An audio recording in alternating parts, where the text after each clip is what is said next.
Hello everyone, welcome back to my channel. So in today's video we are going to discuss कि last week में what I actually work on, and apart from this I will going to discuss about कि where I am actually hosting this inventory management software और उसके ऊपर मुझे कितना cost आता है. सो अगर हम बात करें तो right now I am using digital ocean services from last 2 or 3 years. Basically उससे पहले मैंने गूगल क्लाउड के ऊपर भी इसको होस्ट किया था, but that was the Google cloud is actually very expensive for me. तो मैंने वहाँ से शिफ्ट करा था किसी एक दूसरे वेंडर के ऊपर विच वाज नॉट रिलायबल. तो मैंने वहाँ से हटा के ये डिजिटल ओशन पे शिफ्ट किया है. तो 3 बार मैं शिफ्ट कर चुका हूँ. Earlier, the whole application was running on a single VPC or like server in the layman language. तो पहले वो सिर्फ एक ही इंस्टेंस पे पूरी एप्लीकेशन थी, फ्रंट एंड बैक एंड जो भी हम कम्युनिकेशन कर रहे हैं सब कुछ एक ही पे हो रहा था. Now I have 4 instance. तो मैं आपको बेसिकली बताऊंगा कि कौन से इंस्टेंस पे हम क्या कर रहे हैं. इसके अलावा मैं आपको बताऊंगा कि मैं AWS की कौन सी सर्विसेज यूज़ कर रहा हूँ और इसका ओवरऑल पूरा कॉस्ट मुझे कितना आ रहा है. कॉस्ट मैं आपको आखिरी में बताऊंगा. तो राइट नाउ हम स्टार्ट करते हैं हमारे सर्वर से. तो सर्वर के अंदर बेसिकली जो डिजिटल ओशन है वो सर्वर को ड्रॉपलेट बोलता है. तो I have basically 4 droplet specifically running for inventory management software. तो मैं आपको एक्सप्लेन करता हूँ कि एक एक ड्रॉपलेट के ऊपर क्या क्या चल रहा है. तो फॉर एग्जांपल एक ड्रॉपलेट के ऊपर है सिर्फ वेब बोले तो वेब का मतलब है कि जो भी हमारी फ्रंट एंड हमें दिख रहा है. अब जो एप्लीकेशन है वो CI में बनी हुई है, कोऑर्डिनेटर में बनी है, PHP को यूज़ करें. तो जो वेब है, वेब और बैकएंड दोनों सेम ही है. इसके अंदर कोई ऐसा नहीं है कि हमने API अलग से बना रखी है और API अलग होस्ट है और फ्रंट एंड अलग होस्ट है. अभी वो ऐसा नहीं है. वेब मतलब backend and front end both. दूसरा ड्रॉपलेट मैं यूज़ कर रहा हूँ MySQL के लिए, DB के लिए, और यहीं पे सब कुछ स्टोर है. इसके अलावा एक VPN ड्रॉपलेट यूज़ कर रहा हूँ मैं VPN के लिए, और चौथा ड्रॉपलेट यूज़ कर रहा हूँ मैं शेयर वाली थिंग के लिए. तो ये जो शेयर वाला है ये उन लोगों को कैटर करता है जो मेरे क्लाइंट के भी क्लाइंट है. तो जो भी मेरे क्लाइंट अपने क्लाइंट के साथ शेयर करते हैं वो इस इंस्टेंस पे होता है. जो भी होता है वो मैं आपको एक्सप्लेन करता हूँ आगे. वेब वाले के अंदर मैंने बेसिकली एक तो अपाचे डाल रखा है, और इसके अलावा बेसिकली अपाचे ही डाल रखा है. DB के अंदर मैं आपको बता ही चुका हूँ MySQL डाल रखा है. अब जो ये अपाचे वाला सर्वर है इसी के अंदर मैंने डॉकर भी ऐड कर रखा है. और डॉकर के अंदर मैं क्या क्या रन करता हूँ, एक तो मैं रेडिस रन करता हूँ और मैं RabbitMQ भी रन करता हूँ. RabbitMQ भी इसी के ऊपर रन हो रहा है. इसके अलावा MySQL वाले के ऊपर एक AWS की CLI भी है, जिसको actually I am using for taking backup of MySQL DB and I am pushing that MySQL DB backup on S3. तो उसके लिए मैंने यूज़ कर रखा है.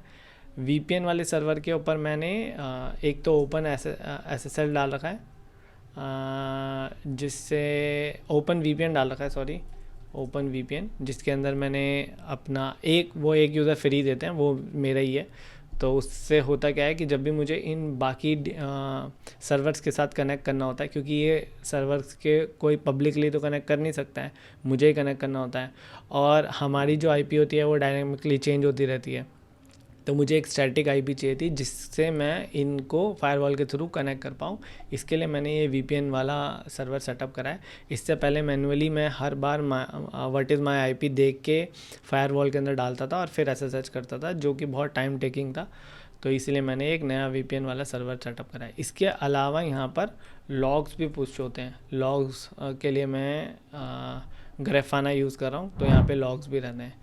शेयर वाले के लिए बेसिकली यहाँ पे एक छोटी सी एप्लीकेशन चल रही है जो कि ऑफ कोर्स PHP में बनी हुई है, जिसमें होता क्या है कि अगर हमारा कोई भी क्लाइंट है वो अपने क्लाइंट को कुछ भी चीज़ें शेयर करता है, लाइक फॉर एग्जांपल कि 5 ऑप्शन शेयर करता है, 5 ऑप्शंस ऑफ प्रोडक्ट, तो वो इस सर्वर से होते हैं, इस सर्वर के ऊपर जाते हैं, इस सर्वर से. अब ये सर्वर सिर्फ और सिर्फ रीड कर सकता है हमारे डीबी को, तो इसको सिर्फ रीड का एक्सेस है। यहाँ से अगर मैं इसको कनेक्ट करूँ तो ये सिर्फ रीड कर सकता है, यहाँ से कोई कुछ भी राइट नहीं हो सकता। तो ये कुछ इस तरह से दिखता है। इसके अलावा VPN वाले सर्वर से हम बाकी सारे DB को कनेक्ट कर सकते हैं, बाकी सारी एप्लीकेशन को कनेक्ट कर सकते हैं। और AWS के अलावा S3 हम यूज़ करते हैं AWS का for storage, for storing upper product की इमेजेस, और MySQL का DB का बैकअप भी वहीं डालते हैं, और कोई भी PDF जनरेट होती है वो भी वहीं पे स्टोर होती है। और अगर कोई हमारा क्लाइंट कुछ बल्क में अपलोड कर रहा है एज अ CSV, तो वो CSV भी हम यहीं पे स्टोर करते हैं। इसके अलावा हम SES यूज़ करते हैं, सिंपल ईमेल सर्विस, जिससे जो भी यहाँ से कम्युनिकेशन की ईमेल जाती है वो SES के थ्रू ही जाती है। इसके अलावा राउट 52 है आई गेस, वो यूज़ करते हैं नॉर्मल अपने होस्ट नेम के लिए, और कुछ उसका ज़्यादा काम नहीं है। और AWS का हम यही सर्विस यूज़ कर रहे हैं अभी के लिए। तो इसके अलावा रेडिस यूज़ कर रहे हैं, वो मैंने आपको बता दिया डॉकर के अंदर, और RabbitMQ यूज़ कर रहे हैं हम। अच्छा, RabbitMQ का क्या केस है कि हमारे क्लाइंट के भी क्लाइंट डीलर्स हो सकते हैं। तो जैसे मेरा एक ये हो गया मेरा क्लाइंट 1, अब इस क्लाइंट के मल्टीपल डीलर्स हो सकते हैं। तो ये हो गया क्लाइंट 2, ये भी मेरा क्लाइंट हो गया, ये इनका भी क्लाइंट हो गया, है ना।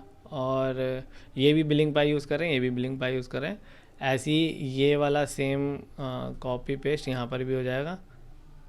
और ये क्या करेंगे, जो भी प्रोडक्ट को सिंक करना है, जो फॉर एग्जांपल क्लाइंट 1 के पास जो भी प्रोडक्ट है उनका स्टॉक्स और वो प्रोडक्ट भी क्लाइंट 2 और 3 के पास होने चाहिए। तो उसके लिए मैंने ये RabbitMQ यूज़ कर रखा है यहाँ पे। तो ये सारा केस है पूरा जो ओवरऑल मैं यूज़ करता हूँ। तो ये मैंने यूज़ कर रखा है डिजिटल ओशन, और ये मुझे पड़ता है $6 फॉर 1 ड्रॉपलेट। अभी इसमें एक कैच है कि जो ये MySQL वाला DB वाला हमारा कंटेनर है या ड्रॉपलेट है, ये डबल कॉन्फ़िगरेशन पे है। तो अगर ये 1 GB 1 कोर पे है तो ये 2 GB 1 कोर पे है, या 2 GB 2 कोर पे है। तो ये हमें करता है $12, 12, ये करते हैं हमें 6, ये भी 6 करता है, ये भी 6 करता है, और ये भी 6 करता है। ये तीनों 6 6 6 करते हैं। तो this is monthly cost of this. बाकी S3 की कॉस्ट मुझे ऑलमोस्ट आती है 300 रुपये से 800 रुपये के बीच में कुछ, डिपेंडिंग ऑन कि मेरे क्लाइंट्स का बिजनेस कैसा चल रहा है उनके उस पर डिपेंड करता है वो। तो this is like overall of जो हमारा आर्किटेक्चर है या हमारा होस्टिंग का जो भी पूरा डेवऑप्स वाली जो चीज़ है वो है। ये लेते हैं अभी अपडेट्स की। तो अपडेट्स के अंदर मैं काम कर रहा हूँ लीड मैनेजमेंट मॉड्यूल के ऊपर। अब हमारे ही सॉफ्टवेयर के अंदर एक लीड मैनेजमेंट का मॉड्यूल बना रहा हूँ, जिसके अंदर हम बेसिकली लीड्स को मैनेज कर सकते हैं। तो उसके ऊपर मैं इस हफ्ते काम कर रहा हूँ। मोस्टली काम हो चुका है, अगर आप देखो तो ये मैंने कई सारी चीज़ें कर दी है, कुछ चीज़ें बची है वो मैं कर रहा हूँ। मोस्टली मैं नेक्स्ट वीक तक ये लाइव कर दूँगा। नेक्स्ट वीक वैसे मैं हूँ नहीं, I am going for a wedding in Uttarakhand, तो मेरे पास कुछ काम नहीं होगा नेक्स्ट वीक के व्लॉग में डालने के लिए। Overall week was good for me. मैंने लीड मैनेजमेंट वाले पे अच्छे से काम किया है। ऑलमोस्ट इस हफ्ते मैंने 13 घंटे लगभग काम किया है, 14 घंटे ऑलमोस्ट। तो that was good for me. So this was update. Thank you for watching. See you in the next video.